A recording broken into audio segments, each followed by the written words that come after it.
Hi friends! This video is for all you bookish nerds out there who love a good mid-year book freakout tag. I'm going to give you my stats and talk about all the best and worst things that I've read so far this year. So today is June 11th. So this will include all of the books that I have read and completed or DNF'd at this point in the year. It does not include what I'm currently reading or throughout the month of June. So keeping that in mind, let's just get into it. So far this year, I have read and completed 29 books. I have read a total of 13,575 pages. I've read an average of 2 books per day, with an average book page count at 468.1 pages. My average star rating is a 3.6. There are currently 203 days left in the year. The page count distribution goes like this. I've read 2 books in the 100 to 199 page count. I've read 1 book between 200 and 299 pages. I've read 7 books between 300 and 399 pages. 6 books between 400 and 499 pages. 8 books between 500 and 599 pages. 3 books between 600 and 699 pages, 1 book between 700 and 799 pages, and 1 book in the 8 to 899 page range. Tongue-tied, can you tell? In January, I read 3 books. In February, I read 4 books. In March, I read 4 books. In April, I read 6 books. In May, I read 9 books. So far in June, I've read 3 books. The genres have gone like this. I've read 2 romances, 9 fantasy, 2 contemporary, 2 historical fiction, 2 thrillers, 5 horrors, and that's it. The star counts have gone like this. I've had 3 5 stars, 8 4 stars, 10 3 stars, 1 2 star, and 1 1 star. So I feel like that is a pretty successful reading year so far. I usually only set my Goodreads to about 40 books as my goal for the year. I know that there have been some years where I have been right on point with that, and some years when I go over that. But I'm not one of those readers who reads like 150 to 200 books a year. I do prefer a chunkier book because, I'm a sci-fi and fantasy girl first and foremost. And I feel like the general consensus in those books is that they are larger, and I'm here for it. Let's get into the tag questions. The first question is the best book you've read so far. And while I have read several really great books, and I almost struggled with this question a little bit, I'm going to have to go with Kingdoms of Death by Christopher Rocchio. This is book 4 in the Sun Eater series. And it was by far the most gut-wrenching book in the series, and I absolutely adored it. Christopher Rocchio knows how to tear at your heartstrings, how to pull you into his stories, and to make you love and hate his characters all at the same time. I highly recommend this series. If you don't know, I don't know, you must not be watching my channel because I constantly talk about The Sun Eater and how it is one of the best sci-fi series ever written. So do yourself a favor and go read it. Question number 2 is the best sequel that you've read so far this year. I think the only sequel that I read this year is The Warrior Prophet by R. Scott Baker.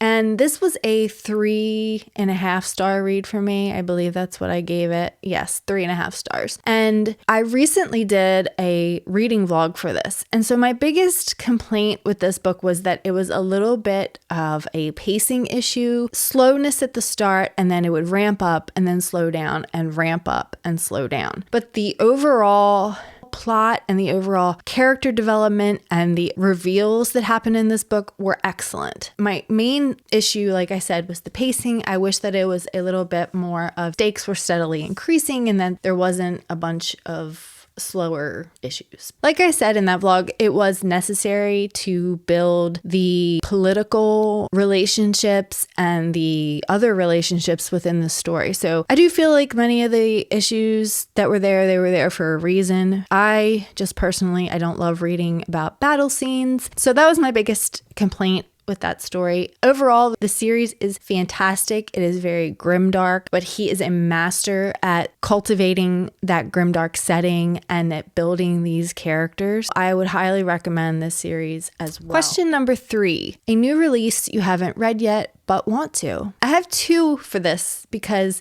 there were 2 that really just stood out to me that have been kind of staring me in the face ever since I added them to my shelf. And that is Disquiet Gods by Christopher Ruocchio, which is book 6 in the Sun Eater series and the most recent release. That is high on my priority list. I'm really hoping to get to this in the next few weeks, and I am so excited. The other book is Alien Clay by Adrian Tchaikovsky. This is a broken binding special edition that I bought, but when I read the synopsis, I was so excited to get into it. It sounds right up my alley. I don't have it in here with me. You should definitely go check it out. If you are into science fiction, Adrian Tchaikovsky is a great writer of the weird and uncanny.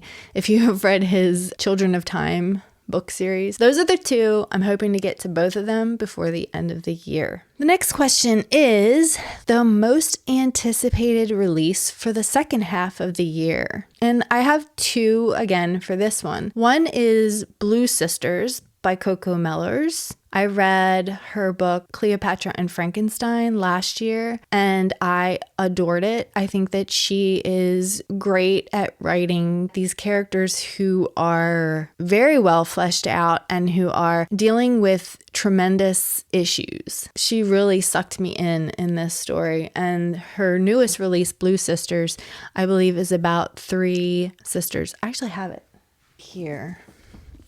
I just got it in the mail like a few days ago. 3 sisters, Avery, Bonnie, 4, and Lucky, and then there was Nikki. And so it says they're all exceptionally different and they kind of go their own separate ways, it looks like, but then a year later, the 3 of them reunite in New York to stop the sale of their childhood home. They find that only by returning to each other can they navigate their grief, addiction, and heartbreak and learn to fall in love with life again. So it looks like one of the sisters passes away. I just find that she does the human experience really well. She really gets to the heart of life and relationships and dealing with traumatic events and grief and addiction. So I highly recommend her. Her writing is beautiful. And the other book I had on this list is Mercy of Gods by James S.A. Corey. The Carracks, part-time empire, part hive, part empire, part hive, have waged wars of conquest for centuries, destroying or enslaving species across the galaxy. Now they are facing a great and deathless enemy. The key to their survival may rest with the humans of Anjin. Caught up in academic intrigue and affairs of the heart, the main character, Daffyd, is pleased just to be an assistant to a brilliant scientist in a celebrated research team. When the Carrack ships descend, decimating the human population and taking the best and the brightest of Anjin society away to serve on the Carrack's homeworld, and Daffyd is swept along with them. They are dropped in the middle of a struggle they barely understand, set in a competition against the other captive species with extinction as the price of failure. Only Daffyd and a handful of his companions see past the Darwinian contest to the deeper game that they must play to survive, learning to understand and manipulate the Carracks themselves. With a noble but suicidal human rebellion on one hand and a strange and murderous enemies on the other, the team pays a terrible price to become the trusted servants of their new rulers. Daffyd is a simple man swept up in events that are beyond his control and more vast than his imagination. He will become the champion of humanity and its betrayer, the most hated man in history and the guardian of his people. This is where his story begins. I think that sounds fantastic. James S.A. Corey is a great writer. He wrote the Expanse series, very well known among other great sci-fi. So this comes out on August 6th, and I hope to get to it pretty quickly. Okay, question number 5. The biggest disappointment, and I'm actually going to have to say this is going to be The Lost War by Justin Lee Anderson. This is a book that I ended up DNFing at the halfway mark, and it was a fantasy series that I had hauled for my birthday and had heard really great things about it. It actually has like a 4 over a 4-star rating on Goodreads, but I found it very lacking. I thought that the writing was disappointing, to say the least. I felt that the characters, they just felt like game pieces on a Monopoly board that the author was just kind of pushing around to further his plot. And I also felt like he started to change the rules that he set within his story. And for me, that just does not work. I just cannot get along with that. I feel like if you set rules, these rules in your story that are about the world, like these things, these laws, just like, gravity or something, you can't then later go back and change them because it better suits your storyline. It's like cheating, and I just don't like it. And that's the way it felt to me. That was my take, my opinion. I'm sorry if you disagree. The next question number 6, the biggest surprise. I actually have 2 for this one as well. Am I cheating? Is this cheating to further my own plot? I don't know. Maybe. The 2 biggest surprises were, number 1, The September House by Carissa Orlando, which I read early in the year and absolutely loved. I thought that this haunted house story came with such surprising depth and such serious themes that were all like framed in this satirical haunted house story. And it really just worked for me. It definitely had its creepy moments, but I felt like the actual underlying story was such a great story. And I highly recommend that book if you have not read it. I actually did a dedicated review, which I can link in this video if you're interested. The other one is Love and Other Words by Christina Lauren. I actually read this as a challenge where I read 5-star reads of another booktuber, Destiny Sidwell, which I did a reading vlog for as well. And I was totally happily surprised that I gave this book 5 stars. I totally loved it. It is a romance, and it is one that is all about, soulmates and being reunited and one true love. And so I just adored the characters and the romance, and I will definitely be rereading it in the future. So question number 7 is favorite new author, debut or new to you? So I put 2 for this as well, and that is Christina Lauren, the author of Love and Other Words, who are actually 2 women. If you didn't know, I recently just discovered this for myself, but it is Christina and Lauren who actually co-write these romance novels, and they're great. The other one is R. Scott Baker, who I first read in January when I read The Darkness That Comes Before. And I am just in love with his writing style, his way that he just grips you and delves you into these grimdark stories. He's a fantastic writer. Question number 8 is newest fictional crush. And honestly, I'm going to have to give a not applicable answer for this because, I'm not a teenager and I really don't get fictional crushes on characters in books like I used to when I was a kid. I don't know. I just don't. I don't have an answer for this one. The next question number 9, is your newest favorite character. This is going to be Drusus Akiman from R. Scott Baker's The Darkness That Comes Before and The Warrior Prophet.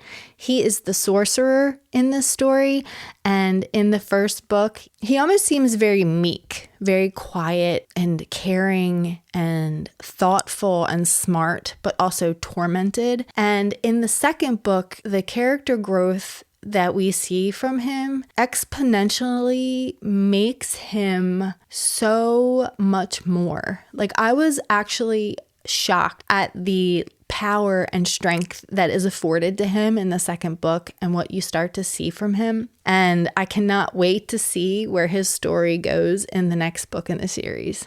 Question number 10, a book that made you cry. I have 2 for this one. Shocking. I know. But the first one is Ashes of Man, which is by Christopher Rocchio and is book 5 in the Sun Eater series. I pretty much sobbed in this book. Something pretty traumatic that happens. We'll just leave it at that.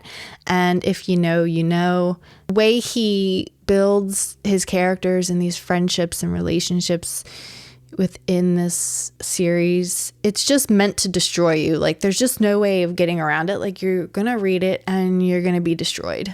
So prepare yourself, but it's all in the best possible way. I promise.